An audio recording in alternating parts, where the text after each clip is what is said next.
Hello, my name's Laura Pashby. I'm an author and a photographer, and I write the Substack Small Stories.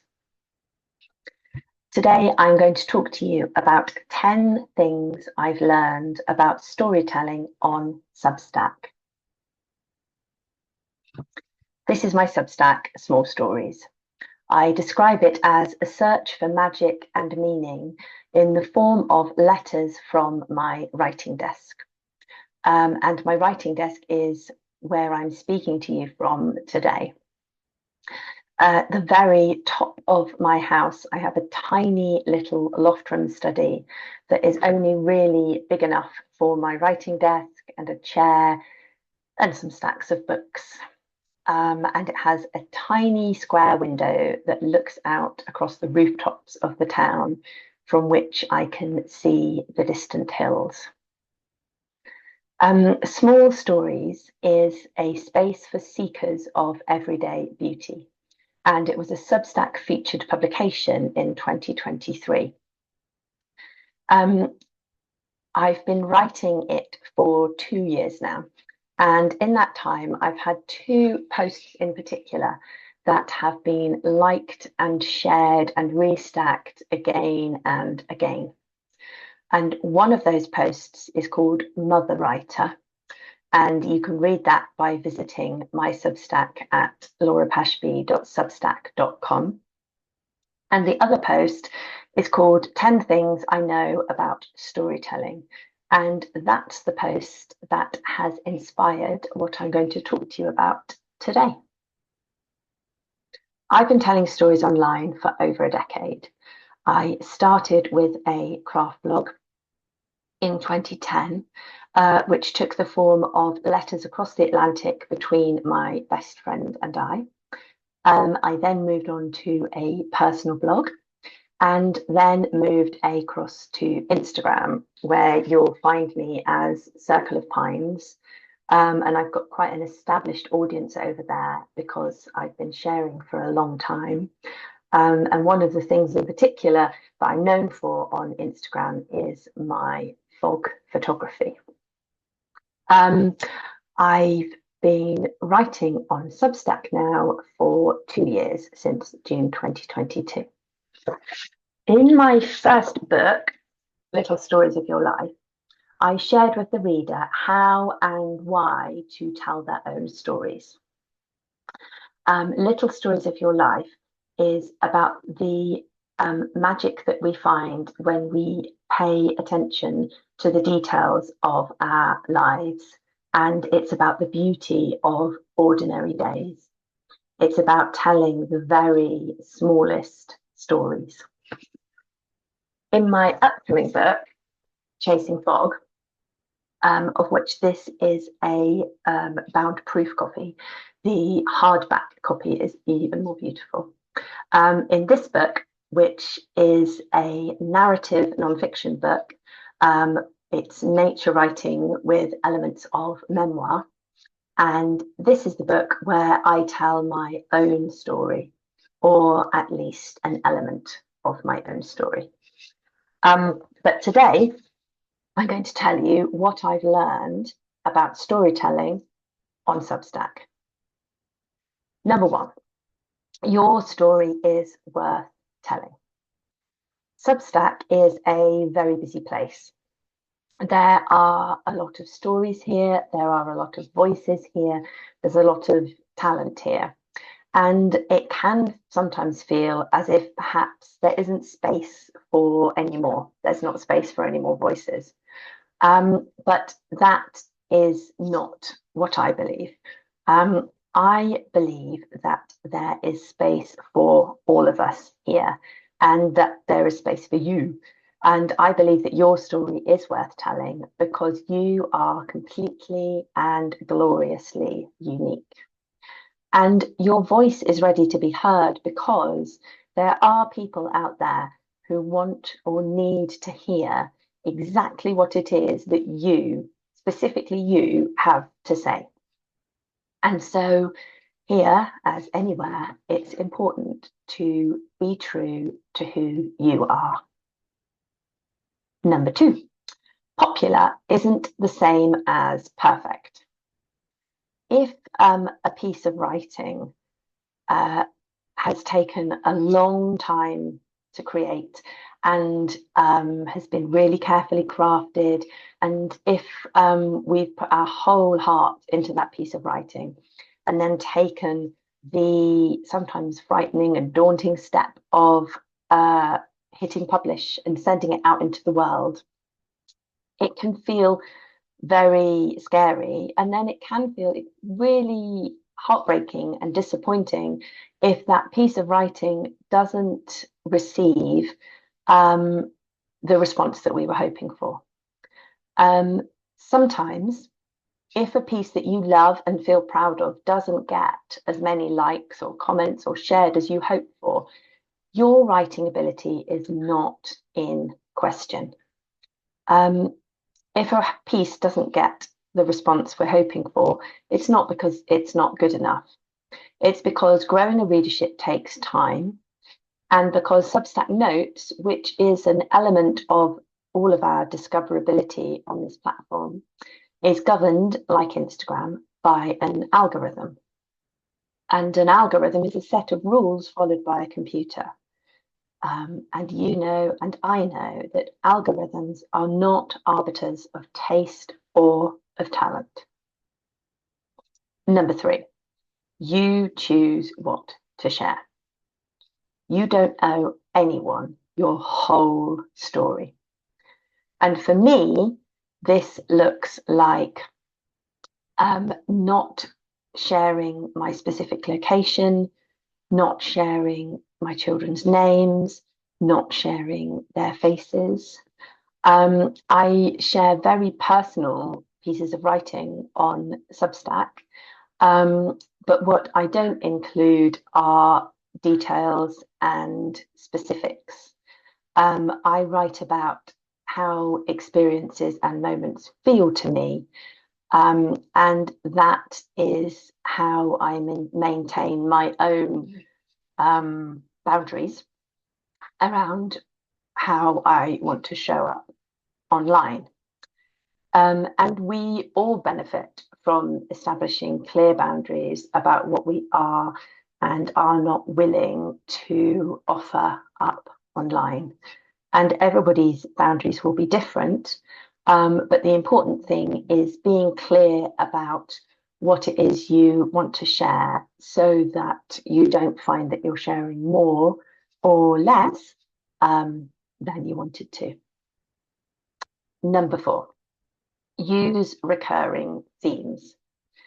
When we share creative work online, whether that's writing or photography or art or music or anything else, it can feel as if we have to constantly produce something new, something different, something fresh, something that hasn't been seen before. But in fact, there's a great benefit to using recurring themes and motifs in our creative work. So if an idea has worked for you, you could consider repeating it and developing it into a series of essays or of posts, because returning to themes and motifs can actually help you to grow your audience, because they will come to know what to expect from you. And if they have liked it once, they will probably like it again. And also by creating a series around a specific theme, you can really go into a topic in great depth and come at it from different angles and expand upon yours and your readers' understandings of it. Number 5, and this is one of which I have to regularly remind myself: don't fall into the comparison trap. Here on Substack, there are many famous writers, there are many talented writers, there are lots of really big names. And that can feel very daunting, particularly if we find ourselves comparing ourselves to those writers, or to our peers, or to other people whose writing we admire. And this is what I try to do when I find myself in that position. So if you are finding your words wanting, try to compare your work now with your own previous work, not with other people's.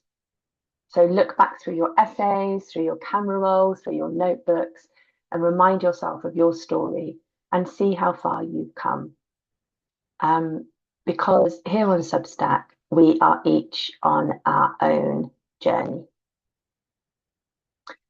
Number 6, choose to step into different worlds.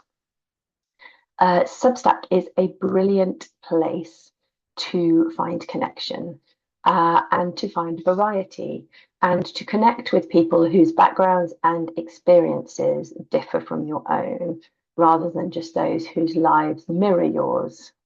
And if we want to step outside the echo chamber and find fresh voices, one way we can do that is by going down a recommendations rabbit hole. So finding a Substack that you love and then looking at their recommendations to read a Substack that they love, and then looking at their recommendations to read a Substack that they love, and so on and so on and so on. And in this way, you can expand your inbox to discover and read fresh stories. And that gives us opportunities for empathy and for enrichment. And number 7, nobody's life or writing is flawless. On social media and on Substack, we tend to share our highlights. So we share our best writing, our most beautiful photographs, our most exciting events, our good news, our interesting stories. We share all of the sparkly bits, and that's okay. The problem comes if we find ourselves comparing our own real life to someone else's life highlights. And the other thing to remember, I think, is that even the most beautiful writing, the most perfect words, may have taken days, weeks, months, or even years to create. So however perfect someone's Substack might seem, off the page, their life will be as messy and as complicated as yours and mine. We are all vulnerable. And so here on Substack, as anywhere else, it's good to be kind. Number 8, this is what I do when I am struggling to think of stories to tell. If my creativity needs a boost, usually what works for me is to put down my phone and close my laptop and step outside. So number 8 is go analog. If you're in need of some inspiration, you could pick up a book, shoot a roll of 35mm film, read a poem, visit an exhibition, go for a walk, watch the clouds, bake a cake, dig out a sketchbook and pencil, listen to an album, perhaps even on vinyl, or take a course and learn something new. And by stepping into the physical world, you will have new stories and new ideas and inspiration for things to come back and share in the digital world. Number 9, it's okay to walk away. Any type of social media, and even though Substack is technically not social media, it does share many attributes with social media, can become a stressful place to spend time. And I think it happens to all of us sometimes. If you find that you're experiencing envy or dissatisfaction, it's probably time to take a break. to stop scrolling notes, to step away from your inbox, and possibly even unsubscribe from a newsletter or two. It's no reflection on whoever writes the newsletter. It's just to do with keeping your own headspace clear. And you can always resubscribe when you feel differently, because your inbox is part of your creative headspace, and it should always be a positive place for you. So finally, this is actually a quote from E.M. Forster from the novel Howard's End. Number 10, only connect. Substack is an amazing place to build connections. The network of recommendations and of sharing here is, I think, better than any other network I've come across whilst sharing my stories online. And if you are generous with your likes and your shares and your recommendations and your comments, not only will you brighten people's days, but they will reciprocate, and they will engage with you, and they will engage with your work in return. And you may even find that you forge friendships that spread into the physical world beyond the comment section. So reach out and connect. I wanted to finish just by telling you a little bit about how I told the story of my book, Chasing Fog, which will be published on the 29th of August on Substack. So one of my own recurring Substack themes is a series called The Feeling of Writing a Book. And actually, it's one of my most popular series. So I wanted to share with my readers the story of writing this book right from the very beginning. So from the early research stages, I took my paid subscribers behind the scenes with me on the book writing journey. And I revealed my process and my experiences, not as a how-to, but through the lens of how it felt to be writing a book. And when I shared the book announcement and opened pre-orders for Chasing Fog, I took the paywall off all the posts in the series, The Feeling of Writing a Book, for a week, and I shared them daily on Notes. And the response from readers was really brilliant. And I think it definitely encouraged some pre-orders and helped people to feel more engaged with the book and the writing of it. So if you are writing a book, I would definitely recommend sharing your book story on Substack sooner rather than later. You don't have to wait till it's a finished book. You can share its story when it's still just an idea in a notebook. And I did just want to, for that reason, talk a little bit about Substack and pre-orders. You probably know that when you pre-order a book, you buy it before it is published. And that means that on publication day or soon afterwards, the book will arrive on your doorstep. And the reason that it is good for you to pre-order a book is because it is like a lovely little gift to yourself. And when I pre-order a book, I tend to do it so far in advance that I forget that I've done it.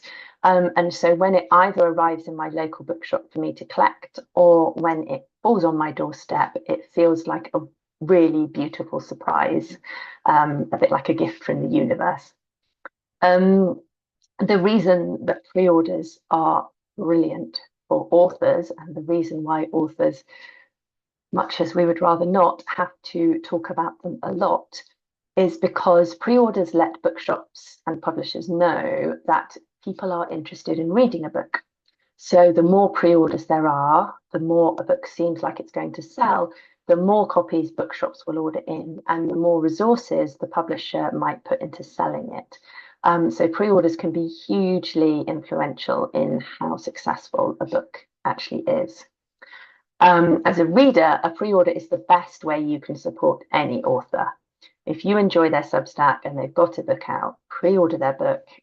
They will be eternally grateful. And if you can't pre-order it, you can order it from your local library, and that is also super, super helpful. If you are an author, Substack is a great channel through which to encourage pre-orders, and they actually offer a downloadable PDF called How to Sell a Book on Substack, which, if you haven't already read, it's definitely worth a read. And so, with that in mind, it would be remiss of me not to say that my own book, Chasing Fog, is now available to pre-order. And actually, if you pre-order it today, it will be on your doorstep in less than 2 weeks, because it's published on the 29th of August. And Catherine May, who has a beautiful Substack and is a best-selling author, was kind enough to say that it is a lovely meander through foggy landscapes and their meanings. And in the book, I journey to the foggiest places I can find, immersing myself in Dartmoor's dangerous fog, searching for the Scottish Har, experiencing Venice's magical mist, and telling the myths behind the River Severn's fog and the shipwrecks it hides. Chasing Fog is a meditation on fog and mist, a love song to weather and nature's power to transform. And it's published by Simon & Schuster on the 29th of August. And if you go to laurapashby.com/book, the pre-order details are there. And if you're not based in the UK, the best place to order a physical copy from is Blackwell's, because they offer free international delivery. So I just now want to say thank you very much to the Sparkle Summit for having me, and thank you very much to you for listening. And do come and say hello on Notes or on my Substack, which is Small Stories, or over on Instagram, where you'll find me as Circle of Pines. Thanks for listening. Bye-bye.